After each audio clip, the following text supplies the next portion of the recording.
Bom, pessoal, vamos falar de sangue, então. Vocês já devem ter desenhado bastante coisa na histologia.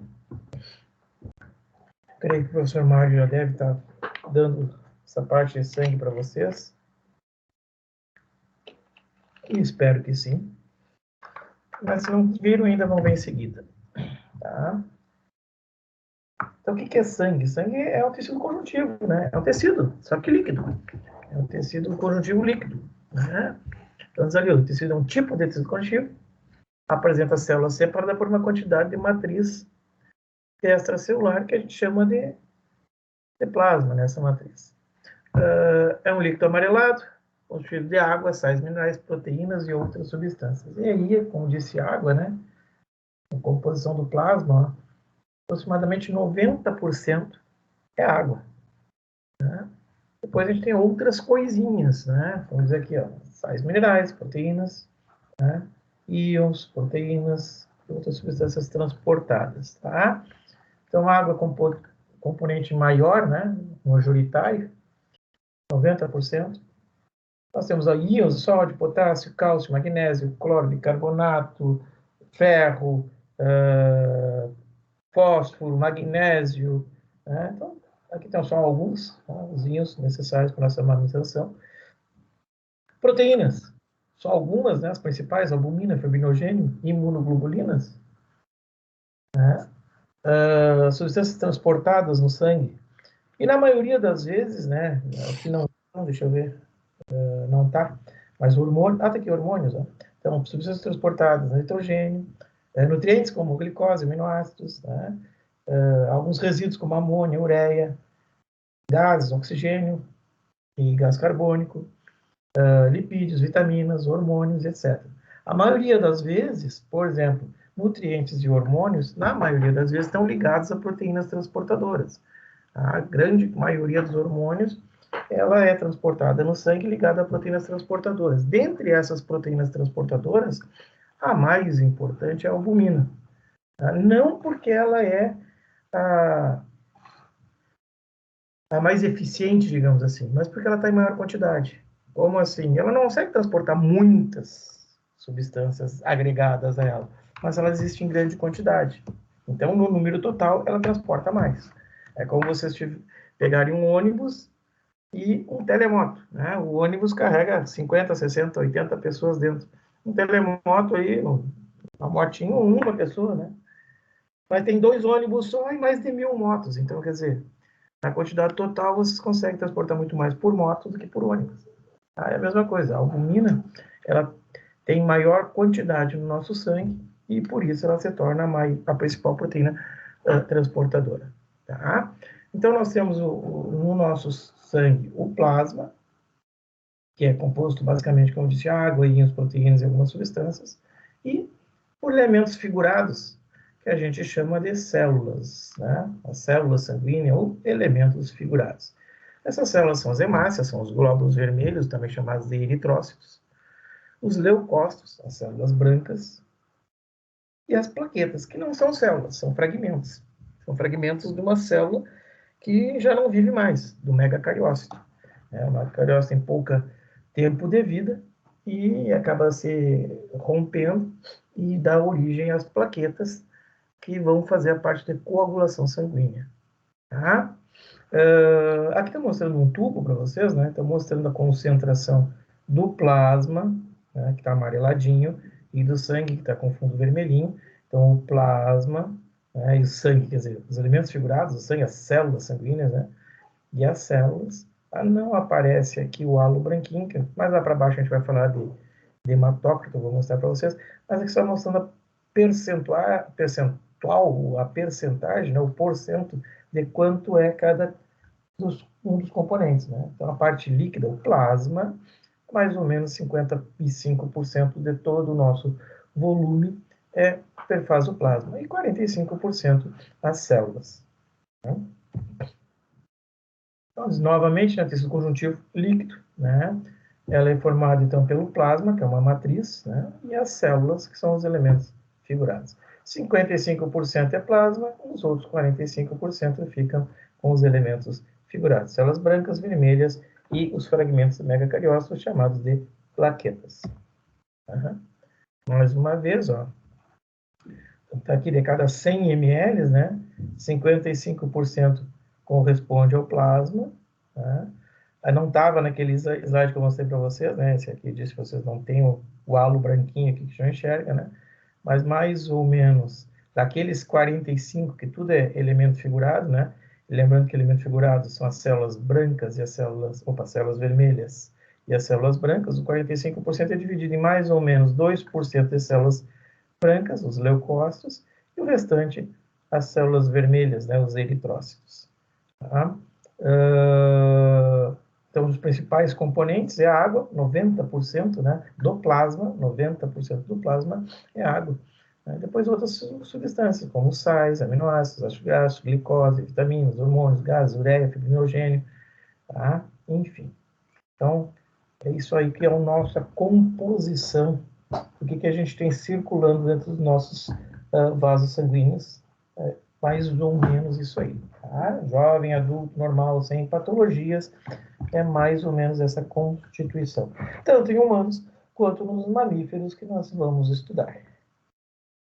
Tá? Bom, características, de novo, né? O tecido conjuntivo líquido. Tá? Movimento unidirecional, lógico. Nós não temos o sangue flui em nossos vasos por pressão, né? Diferença de pressão. Então, ele tem uma bomba que joga o sangue à frente, né? Está constantemente bombeando o sangue à frente, chamada coração. E essa bomba, então, exerce uma força, uma pressão de bombeamento e faz com que o sangue vá sempre numa direção. Então, nós temos um sangue que sai do coração por um tipo de vaso e ele retorna também para o coração, mas por outro vaso diferente, não é pelo mesmo vaso. Então, não é como uma avenida, né, de dois sentidos, é um sentido único, é uma rua de um sentido só vai. Ou só vem ou só vai, não tem, então por isso diz que é unidirecional, não tem mão dupla, tá? Aqui é para forçar a amizade em termos de visual, né? O sangue pode ser um vermelho escuro, ele é um sangue venoso, e um vermelho intenso, um vermelho vivo, é um sangue arterial. É muito difícil, olha, o olho mais treinado não vai conseguir determinar só pela cor do sangue, com 100% de certeza se é um tipo de sangue ou outro. Tá? Mas, né, sabe-se que a ligação da hemoglobina com o CO2 provoca uma cor mais escura, né, a essa célula vermelha, fica uma cor mais escura. Tá? Então, na teoria, é muito bonito a gente dizer isso, né? Sangue venoso é escuro e o sangue arterial é mais vivo. Tá? Mas não vamos conseguir tão facilmente assim verificar a olho nu, né?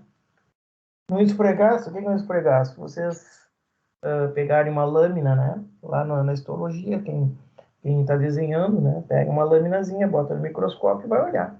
Então, faz um esfregaço, bota uma gota de sangue em cima de uma lâmina, bota um corantezinho, né?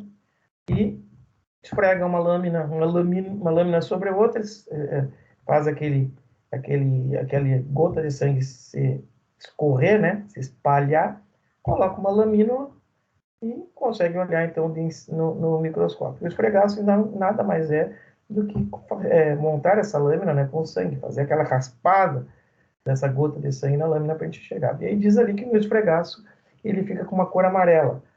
É por causa do corante hialino, né? Um corante dessa cor, então ele fica com uma cor mais amarela, tá? Mas só por esse motivo. pH do sangue é levemente alcalino, né? Então, não me lembro se eu já falei para vocês, mas na Físio B com certeza eu falei. O pH 7 é o pH neutro, abaixo disso, ou seja, 1, 2, 3, 4, 5 e 6, são pHs ácidos, e acima disso, 8, 9, 10, 11, 12, 13, 14 e assim por diante, são pHs alcalinos. O pH neutro é 7, e o pH 7, aproximadamente, é 7,4, né? 7,2, 7,3, 7,4, é o pH do nosso sangue. Ele fica levemente alcalino. Uma neutralidade básica ali, né? Uma neutralidade normal, ficaria em torno disso aí. 7 um pouquinho, tá? Viscosidade, 5 a 6 vezes mais viscoso que a água. O que que é isso? Se vocês pegarem um azeite, você todo mundo tem azeite em casa, né? Vai lá, pega o frasco de azeite, bota uma gota de azeite no dedo indicador de vocês, ali na digital do dedo indicador, e esfrega o indicador no polegar de vocês. Fica esfregando. E depois que esfregar, tenta abrir os dedos. Vocês vê que o líquido é viscoso, ele gruda, né? Ele gruda. Você mantém uma consistência. A água, se você serve botar uma gota d'água no polegar, na digital do indicador, esfregar o indicador, a digital do indicador na digital do polegar de vocês, você vai ver que a água não tem viscosidade. Ela não tem esse aspecto de grudar, de se manter mais firme. Então, o sangue ele é cerca de 5 a 6 vezes mais viscoso, maior, né, viscosidade que a água. Volume, ou seja, a quantidade de sangue que nós temos num jovem adulto, tá? Em torno de 8% do peso corporal. Então, quer dizer, uma pessoa mais ou menos com 50 quilos, né, tem mais ou menos 4 litros. 5 vezes 8, 40, mais ou menos 4 litros de sangue circulante. Uma pessoa com 100 quilos, 8 litros de sangue circulante. E é por isso, gente, que pessoas que a gente já tentou doar e tem menos de 50 quilos, vai lá para doar sangue, eles não deixam. Porque se a gente perder cerca de 10% do nosso volume circulante, mais que 10% do nosso volume circulante, a gente já sente algumas consequências, como fraqueza, mal-estar, tontura, ou seja, a pressão sanguínea acaba caindo, né? Nós estamos perdendo líquido circulante. Então, a pessoa com menos de 50 quilos, ela vai ter aí menos de 4 litros circulante. Aquela bolsinha onde o pessoal tira o sangue, né? Então, quem já doou sangue senta lá numa cadeira, sabe como é que é? Eles botam uma agulha tamanho de uma carga de caneta Bic, né? Um negócio que é um arpão no braço da gente. E, e tu fica sentado naquela maca lá e uma bolsinha no lado tirando o sangue, coletando esse sangue, agitando o sangue, né? Para que ele não coagule. E aquela bolsinha tem uma capacidade de mais ou menos 450, 500 ml. Então, ela bem cheinha, ela vai ficar com isso aí, 450, 500, 480 ml. Né? Mais ou menos isso. E uma pessoa, se tem 50 quilos, ela tem só 4 litros de sangue circulante. Se doar, né? Então, a pessoa com 45 quilos vai ter 3 litros e meio circulante. Né? Tu vai tirar 500 ml dessa pessoa, está tirando muito mais que 10%. Com certeza, a pessoa vai doar sangue, mas vai ficar fraca, vai precisar repor isso aí. De repente, para evitar, então, esse tipo de problema, os centros de coleta de sangue, né, esses locais de doação, evitam de ter que fazer coleta de sangue de pessoas com peso corporal menor que isso. A temperatura corpórea do animal, né? O sangue tem essa capacidade, e é uma das funções do sangue também, manter a temperatura, a homeostase da temperatura do nosso corpo. Então, ou seja, a temperatura que está no pé de vocês é a mesma que está no braço, que é a mesma que está na cabeça, que é a mesma que está no abdômen, né? Porque o sangue está circulando, e a temperatura interna de mamíferos fica mais ou menos aí, 38,2, mais ou menos, é a temperatura interna. Ah, professor, mas eu boto o termômetro e no braço, e é 37 no braço, temperatura externa, né? A temperatura interna do mamífero fica em torno de 38, 38,2, 38,3, depende do dia. Um dia muito quente, a gente pode considerar um 38,4 por aí. Tendo esse animal bem disponível, bem disposto, não está prostrado, com 38,4 um dia quente, talvez a gente nem considere febre. Agora, se pegar um dia frio, o animal prostrado, atirado no canto com 38,4, a gente começa a pensar que é, sim, uma febre. Tá? A concentração de sal, né, de sódio, 90%, gente. 90% do nosso corpo, do nosso sangue, né, é sal, é sódio, é NaCl. Tá? Não precisa vocês botar essa quantidade de sal que vocês botam na comida. Por isso que a gente vai morrer e vão exumar o corpo daqui a 100 anos e vai ter sódio ainda lá. Tá? Então, por isso que as células despolarizam tão fácil. A gente vai falar de coração lá depois, vai falar para vocês que o sódio é muito abundante no nosso organismo. É muito difícil nós ficar sem sódio. Potássio, sim, tem que comer uma banana de vez em quando, né? Mas sódio, 90% de todo o nosso sangue é sódio, gente. É muita coisa. Vamos diminuir o sal da alimentação, não precisa tanto. Ó, volume no ser humano de 4 a 5 litros, né? É os 8% que eu tinha falado lá. Depende do peso, lógico. A pessoa de 70 quilos, 7 vezes 8, 56, tem uns 5 litros e meio, né? Então tá, 8 vezes 8, 64, tem mais uns 6 litros e meio. Então é medida do peso corporal desse indivíduo. Funções, transporte de oxigênio, nutrientes, né? A gente viu hormônios, glicose, proteínas, aminoácidos, normalmente os aminoácidos, hormônios, a glicose, são transportadas ligadas a proteínas carreadoras ou proteínas transportadoras. E como eu disse, a principal é a albumina. Outra função, remoção de CO2 e excreções, né? Restos do metabolismo celular, como creatinina, por exemplo, né? Que é resto do metabolismo do músculo esquelético. Tá? Transporte de hormônios, como eu acabei de falar. Defesa, lógico, uma função, né? As células brancas e os linfócitos, né? Fazem nossa defesa do nosso organismo contra os agentes estranhos. Tá? Aí as principais células, aí são um capilar. Eu aproveito para mostrar para vocês o que é um capilar, que a gente vai ver em seguida, nas próximas aulas, os vasos sanguíneos e vasos linfáticos. Né? E o capilar é só essa paredezinha aí mesmo, gente, é uma célula só. Né? É só endotélio, ele não tem outras camadas. As artérias e veias possuem mais camadas, camadas musculares, que dão uma resistência maior. Então, por isso que às vezes a pressão dentro do vaso sanguíneo está muito alta, essas células não têm capacidade de aguentar, né? Então tem capacidade de suportar essa hipertensão e acaba dando algum tipo de extravasamento que o pessoal antigamente chamava de derrame, né? Então tá aqui o plasma, mais ou menos 55% do nosso sangue é plasma, disso 90% é água. Os glóbulos vermelhos, plaquetas e glóbulos brancos, que são os elementos figurados, 45%, né? Sendo que mais ou menos uns 2% disso aí é glóbulos brancos e 43% é vermelho, né? E aqui está o nosso capilarzinho, nosso vaso extremamente fino, delgadinho, tá? Eu não vou me ater muito aqui, porque quando vocês chegarem em clínica, vocês vão ver tudo isso aqui, né? Na histologia deve estar cobrando de vocês, tá? Na patologia clínica vão cobrar de vocês de novo. Então, vocês vão cansar de ver isso e vão aprender nem que seja força. Mas, vamos falar aqui as principais células. Tá? Não vou me ater muito, não vou aprofundar muito, mas vocês vão aprender com o tempo na amarra. Tá? Aí, os eritrócitos, né? Ou também chamados de hemácias, ou ainda células vermelhas. Tá? Ela tem uma forma discoidal, uma forma, um disquinho, né? Forma discoidal. É bicôncava, dos dois lados, o meio é mais aprofundadinho, mais buraquinho, né? É bicôncava, então aqui tem uma de lado, ó, então a concavidade dela está aqui, por aqui, por aqui. A gente não enxerga, porque é do ângulo que nós estamos vendo. Esse é o ângulo, a gente consegue ver só também um lado, né?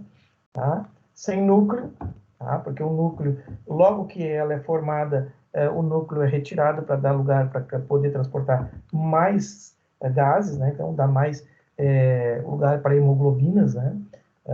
Repleta de hemoglobina.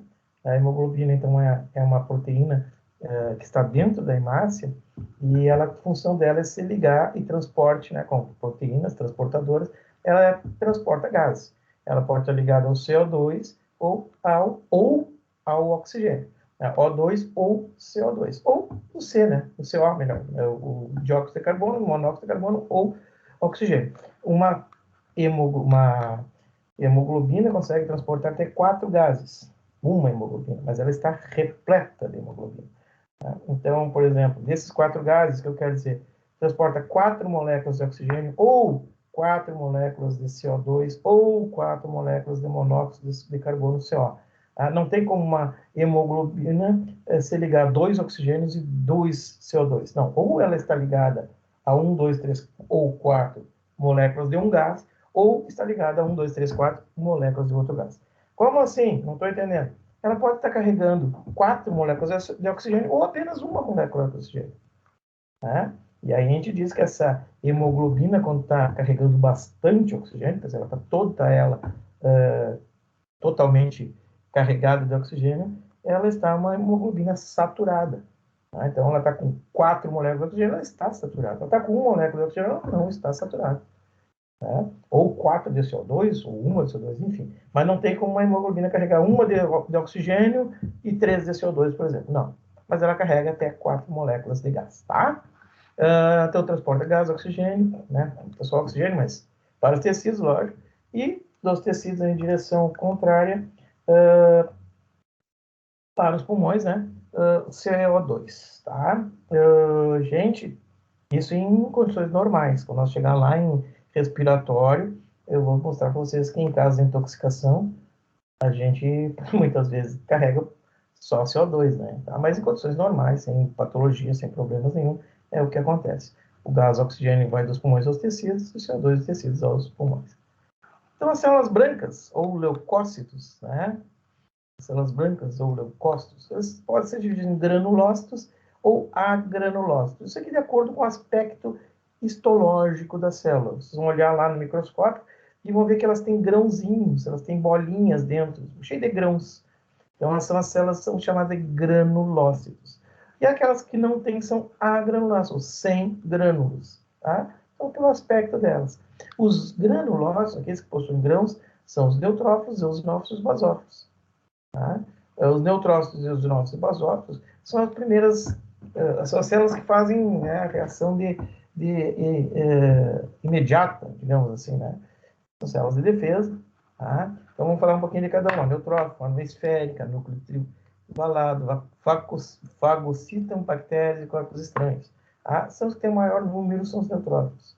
Eosinófilos estão muito ligados, essas células, tá? Eles produzem histamina, então muito ligados a reações alérgicas e infestação por parasitos, tanto intestinais como externos. Então, por exemplo, o animal está com eumintos ou está minado de pulgas e carrapatos, ele pode e vai estar possivelmente com seus eosinófilos aumentados. Tá? Já porque eu falei aumentado, tem termos, né? Vocês vão aprender bastante isso na patologia clínica. Neutrófilo aumentado a gente chama de neutrofilia. Neutrófilo diminuído é neutropenia. Mesma coisa, eosinófilo aumentado é eosinofilia. Uma eosinopenia é que os eosinófilos estão muito abaixo do normal. Basófilos é a mesma coisa, basofilia alto, basopenia diminuído. Tá? Então diz aqui, ó, participa da reação alérgica, produzem histamina, forma o basófilo, né? Também fazem processo alérgico, produzem também histamina, tá? E a parina, que é um anticoagulante. O basófilo também ele tem uma associação, como é que eu vou dizer? Ele processo alérgico, quer dizer que ele tem, ele libera substâncias atrativas, ele tem quimiotaxia, tá? Então, ele sinaliza para outras células virem para cá. Então, os basófilos acabam atraindo, por exemplo, os neutrófilos para a reação alérgica. Tá? Mas lá na clínica são bem melhor. Agranulócitos, linfócitos B e T e monócitos. Tá? Os linfócitos B e T são os linfócitos, então aqueles que participam da defesa imunitária, né, gente? Tanto eles produzem anticorpos, né? Então eles marcam e produzem anticorpos contra alguns corpos estranhos. Tá? Os monócitos eles conseguem fazer fagocitose em larga escala, né? São muito grandes. E essas células elas têm capacidade de diapedese, elas atravessam os vasos sanguíneos. Tá? Plaquetas, né? Ou trombócitos, são aqueles que estão no processo de coagulação do sangue. E, na verdade, não são células, está dizendo célula, né? As plaquetas são fragmentos de uma célula. É o que sobrou de uma célula chamada megacariócito, certo? Já que a gente está falando de onde é que veio, né? Essa aqui vem do megacariócito, enfim. Vamos falar um pouquinho de hematopoiese, né? O que é hematopoiese? É a formação de novas células, né? Quais são os tecidos que fazem hematopoiese? A principal é a medula óssea dos ossos longos, ossos, por exemplo, fêmur, né? A medula óssea, a medula, ela tem a capacidade de produzir células vermelhas, produzir células progenitoras, que vão dar origem a progenitores mieloides e linfóides. A gente já vai ver quem é. Então, a medula óssea dos órgãos é um tecido hematopoético. Tá? Ó, a formação de células sanguíneas, processo de formação é chamado de hematopoiese ou hematopoiese. Então, elas se originam das células tronco hematopoéticas. São células que estão na medula óssea, derivada do mesênquima. Então, estão aqui, ó, tá? Essas células da medula óssea, tá? Que vão dar origem, então, aos outros tipos de células. Todas essas células que a gente vê aqui, tá? Vêm de uma célula única, uma célula mãe. Então, tudo irmãozinho, certo? Tá? No embrião, o principal, os órgãos produtores, né, os órgãos hematopoéticos, né, é o saco vitelínico, fígado, baço, timo, tá? Linfonodos e medula óssea. Após o nascimento, né, nós temos principalmente a medula óssea dos ossos, né, a medula vermelha dos ossos longos, né, os ossos chatos, os ossos do crânio, costelas, vértebras e quadril. O baço, o timo, linfonodos diminuem a sua produção, né, e a medula óssea dos ossos longos, principalmente chatos, né, que fica como responsável pela produção, pela hematopoiese, tá?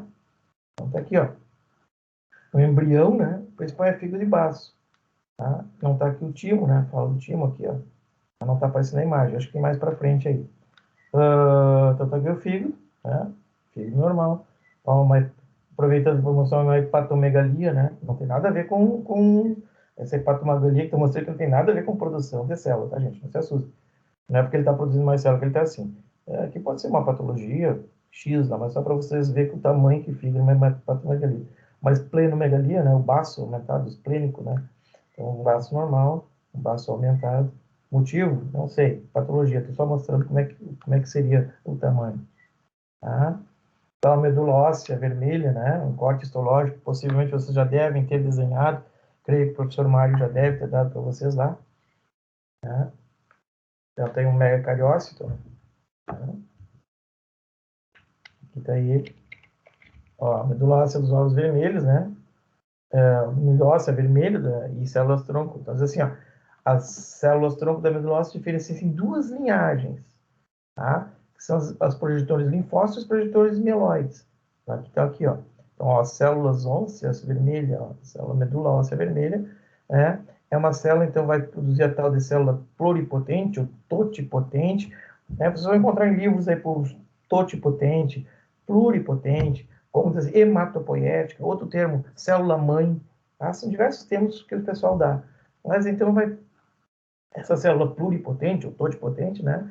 Que ela está lá na medula óssea, opa, tá aqui, ó, oi, meu Deus, aqui, né? Tá aqui, ó, medula óssea, as células dos ossos, medula óssea vermelha dos ossos longos e chatos, tá? Essa célula vai dar origem a dois progenitores, um progenitor linfóide e um progenitor mieloide, tá? Isso dentro da medula óssea estão essas células. Próprio dentro da medula óssea, essa célula se diferencia em progenitor linfóide ou progenitor mieloide, ainda dentro da medula óssea. Esse progenitor mieloide, dentro da medula óssea, se diferencia em um progenitor de células vermelhas e brancas. Tá? Então, o progenitor de granulócitos, né, macrófagos e granulócitos.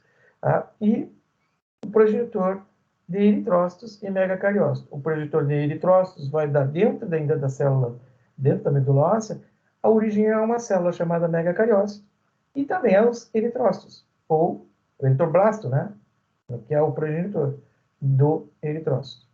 Tá? Isso tudo ocorre dentro da medula óssea ainda. Então, na medula óssea, a célula mãe dá origem ao progenitor mieloide e ao progenitor linfóide. Mieloide e linfóide. O mieloide origina células brancas ou células vermelhas. Tá? As células dentro da medula óssea ainda. Essas células vermelhas podem se diferenciar em um progenitor megacariócito ou eritoblasto.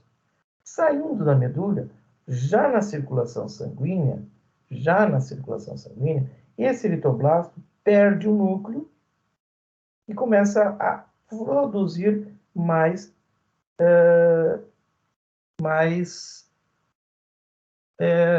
ai, faltou o termo, gente. Vou colar. Hemoglobina. tá?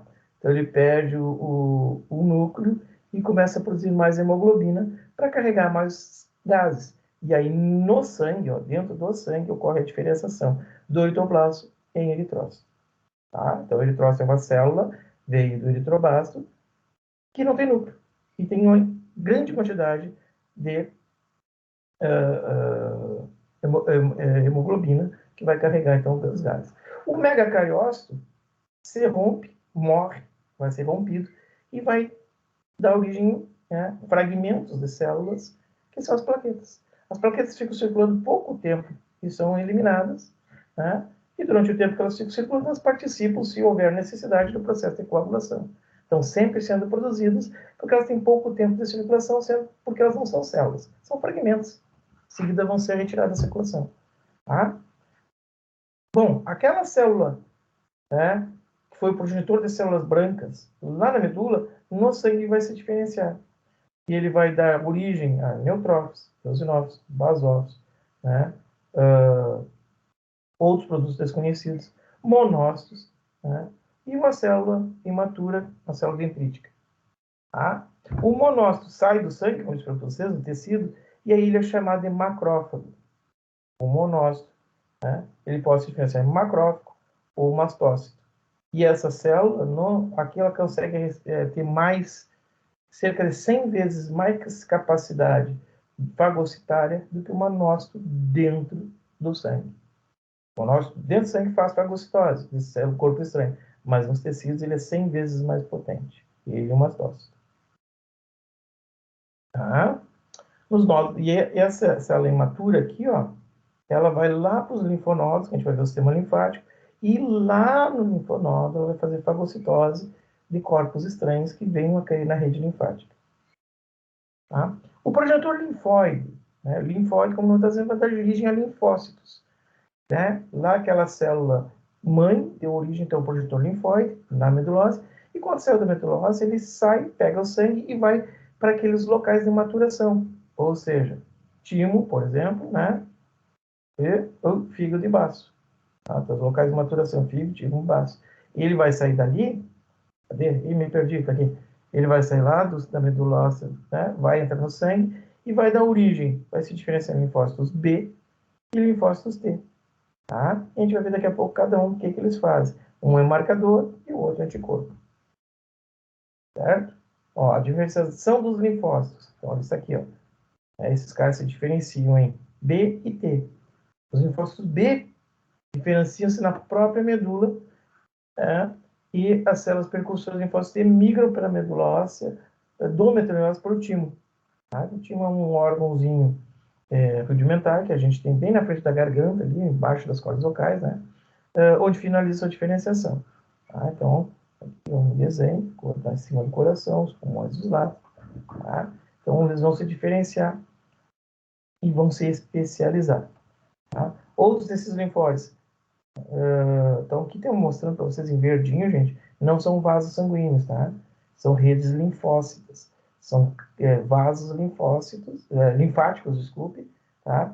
E alguns dessas bolinhas aqui, ó, são nódulos linfáticos. Esses nódulos linfáticos, como as tonsilas, por exemplo, que a gente vai estar com dor de garganta, se infartam, né? E esse é o termo correto, a gente está infartado. Quando vocês fizerem palpação no animal, vocês vão procurar por linfonodos infartados, para ver se tem alguma infecção. A gente diz, estou com uma íngua. A íngua nada mais é que um linfonodo edemaciado ou aumentado. Ou a gente diz, né, tecnicamente, um linfonodo infartado. Tá? Isso aqui, nesses linfonodos, ficam acumuladas muitas células especializadas em fagocitose. Células de defesa, como macrófagos e as células dendríticas. As duas que fazem, então, principalmente, essa defesa do corpo contra agentes estranhos que venham a ganhar a rede linfática. Bueno, então, olha aqui, vou mostrar o desenho, né, para ver se eu me acho no desenho. Coração, o timo está na frente, né? Percebam, ó. Então, aqui tem uma veia, né? Tá? E aqui tem a passagem de linfa no sangue. Então, lá no tronco no lado direito do coração, quando a gente falar em coração, eu vou mostrar para vocês lá no átrio direito, que tem a ligação dos linfáticos, o líquido que retornar pelos linfáticos vai entrar na circulação de novo, tá? Então, o que acontece? Agora, na semana que a gente vai falar em vasos linfáticos, vocês vão entender bem direitinho essa circulação. Mas só para mostrar onde é que é essa ligação, no tronco venoso, lá no átrio direito. Aqui tem um desenho, ó, mostrando para vocês. Quando a gente falar em vasos, eu vou frisar melhor, vocês vão entender melhor. Mas aqui tem, ó, um capilarzinho, né? Capilar sanguíneo, uma artéria capilar. Então, o sangue vem do coração por um vaso chamado artéria, que você vai se ramificar, ó, ficar mais delgadinho, é o capilar. Aquela imagem que a gente viu antes, daquele vaso sanguíneo, aqui é o capilar, ó, que é formado por uma célula apenas, né? Ele não tem outras camadas, é só endotélio, tá? Então, tá aqui o capilar. E o capilar, então, aqui vai ter trocas de células, trocas de proteínas, ou seja, vão sair substâncias do vaso para nutrir tecidos, como oxigênio, por exemplo, como glicose, por exemplo, e vai recolher substâncias do resto do metabolismo, como CO2, por exemplo, como creatinina, por exemplo. Algumas coisas, inclusive a água, depois eu vou explicar bem detalhadinho para vocês, saem também. E algumas coisas, como por exemplo, a água não consegue retornar na mesma quantidade. Depois eu explico por quê. E essas coisas, como a água retorna, não conseguem retornar para o vaso, então elas não vêm pelos capilares na extremidade venosa. E acabam entrando, então, no linfático. Então, muita água do nosso sangue acaba retornando para o coração por vasos linfáticos. Então, lá na entrada do lado direito, esse líquido retorna, é misturado de novo e reagregado ao nosso sangue. Mas você vai falar mais para frente. Aqui a ideia maior é mostrar para vocês como é que é um linfonodo e mostrar para vocês que existem centenas, milhares de linfonodos por todo o nosso organismo. Às vezes está infartado da axila, da virilha, embaixo da mandíbula, né? Se não dor de garganta, enfim, eles infartam, eles ficam maiores. Nos cães, gatos, quando vocês forem palpar para ver alguma infecção, vocês vão palpar normalmente o poplíteo, né? Está lá embaixo, na perninha posterior, na perna traseira, né? Perna traseira, braço na frente. Na parte posterior, depois são palpar, está gordinho, né? O pré-escapular, que está no bracinho, na parte frontal da escápula. Então, quando esses linfonodos estiverem infartados, é um indicativo que ali naquela região deva estar ocorrendo alguma inflamação, alguma infecção. Porque o que acontece? Por que ele aumenta o tamanho? Por que ele infarta? Porque começa uma grande produção, um grande acúmulo de células de defesa aqui. Então ele aumenta de tamanho, porque tem muita célula de defesa lá dentro. Tá? Revisando, então, deixa eu ver que horas são. 10h10, temos mais 5 minutinhos? Então, temos. Componentes do sangue, porção líquida, né? O plasma, 55% é total, sendo que 90% mais ou menos é água. 7% é proteínas, albuminas, é a principal, enfim, imunoglobulinas, fibrinogênio, nós temos sais inorgânicos, mais ou menos 1%, sódio, cloreto, potássio, cálcio, fósforo, ferro, magnésio, enfim, e alguns restantes, o que sobra de tudo isso, aminoácidos, vitaminas, proteínas, hormônios, glicose, restos de metabolismo, como creatinina, por exemplo, a ureia, enfim.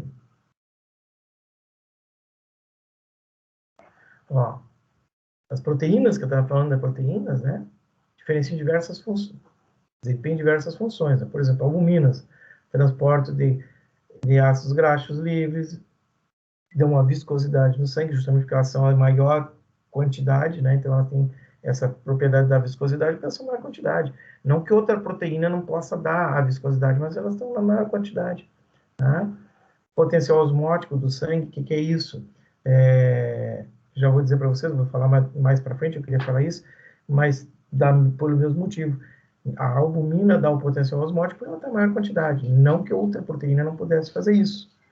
Todas as proteínas têm capacidade osmótica ou oncótica. O que significa? Significa que a proteína puxa água para si. Quando vocês derrubam o celular na água, quem nunca derrubou sabe, pelo menos, que já ouviu alguém dizer que botou o celular dentro do saco de arroz, porque o arroz puxa água. Quem nunca viu um saleiro naqueles tempos de inverno que está úmido, ficar empapado, o sal fica pesado, fica úmido. Você bota, às vezes, uns grãozinhos de arroz dentro do saleiro ou dentro do açucareiro, né, para evitar que ele empape. Ele fique uma papinha, fique denso, né, fique cheio de água, porque o sal puxa água, o açúcar puxa água, e o arroz puxa água, e as proteínas puxam água. Então, esse potencial osmótico, um cótico osmótico, ou seja, as proteínas puxam água para si. Isso é muito importante, gente, é muito interessante. Você vai ver em caso de desnutrição, isso aqui é o que acontece. Tá? As imunoglobulinas, que são proteínas também, mas da parte imune, atuam como anticorpos, né? Defesa do corpo contra micro-organismos, substâncias estranhas, enfim. Fibrinogênio, que é a proteína que vai dar origem à fibrina. É a proteína que vai dar origem à fibrina, e a fibrina participa do processo de coagulação. Os retículos de fibrina que vão formar aquela emaranhado, né, para fazer a coagulação do sangue. São as principais funções das proteínas. O hematócrito. O que é hematócrito? Hematócrito é um exame que, mais uma vez falando, né, quem for fazer doação de sangue, quem já doou sangue já fez. Eles furam teu dedo lá para pegar uma gotinha de sangue e pegam um tubo capilar. O tubo capilar é um vidrinho, é um tubinho de vidro de aproximadamente uns 10, menos que isso, 7, 8 centímetros de comprimento, né, e muito fininho. Aí ele pega aquele tubo capilar, encosta naquela gotinha de sangue, tirou o teu dedo, né, e a gota de sangue acaba entrando dentro do capilar. Eles pegam esse tubo capilar pequenininho e botam numa centrífuga e fazem a centrifugação do sangue. Deixam lá girando não sei quanto tempo, por qual velocidade de rotação, e aí essa centrifugação do sangue, né, essa centrifugação do sangue te dá a separação de parte líquida e parte sólida. O sólido é mais pesado, acaba indo para baixo. E o sólido, como a gente viu, são os elementos figurados. Glóbulos brancos, mais ou menos 2% de todos os elementos figurados, e glóbulos vermelhos, mais ou menos 43% de todos os elementos, de todo o sangue, né? Que são os elementos figurados, glóbulos brancos e glóbulos vermelhos. E o plasma fica sobrenadante, porque é líquido. É mais ou menos 55% do nosso sangue.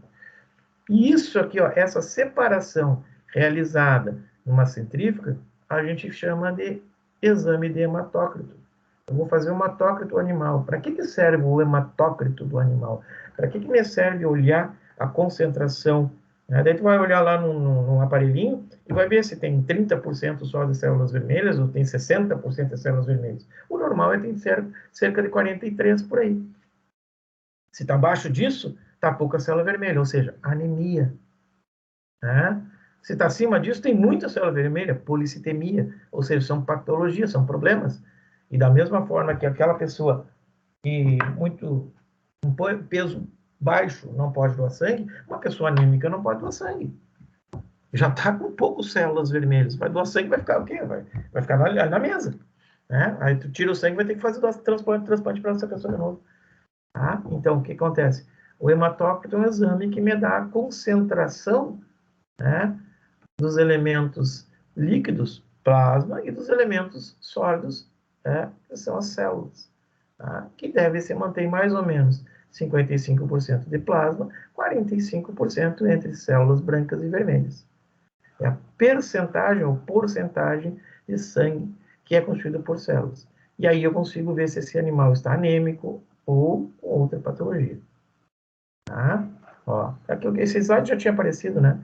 Os 55, os 43, formado por 2 e 43, não dá 45, né? Tem que ser assim. Esse é o normal. Tá? Tá abaixo disso, tá anêmico. Tá acima disso, tem alguma outra patologia. Tá? E vamos parar por aqui, porque daqui para frente já é 10h17, não vai dar mais tempo. E ali eu tenho que começar com outro assunto. Mas amanhã a gente fala em